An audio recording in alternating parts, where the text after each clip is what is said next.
ऋतुर परिवर्तन रे आपण को हेई पारे ठंडा काश सर्दी कि देखिबे किछि लोकन को बारंबार फ्रिक्वेंटली हुए कारण 1 इसनोफिलिया काउंट अधिका 2 आपण को डस्ट एलर्जी थाई पारे नंबर 3 आपण को देह रे इम्यूनिटी बहुत कम थिबो आपण कोन करिवे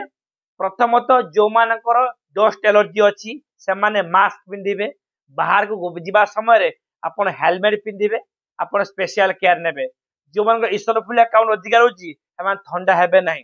3 इम्यूनिटी बूस्टर पई आपण कोन करिवे विटामिन सी ग्रीन वेजिटेबल्स नेबे ठीक होई जिवो किंतु जो मानकर बारंबार काश हुए ठंडा हुए से माने कोन करिवे से माने किछि मेडिसिन लिवोस्टैटिन मोन्टेलुकास्ट एंटीबायोटिक्स इसनोफिल मेडिसिन खाइबे एवं कफ सिरप खाइबा द्वारा ए जो ठंडा काश आपनकर ठीक होई जिवो।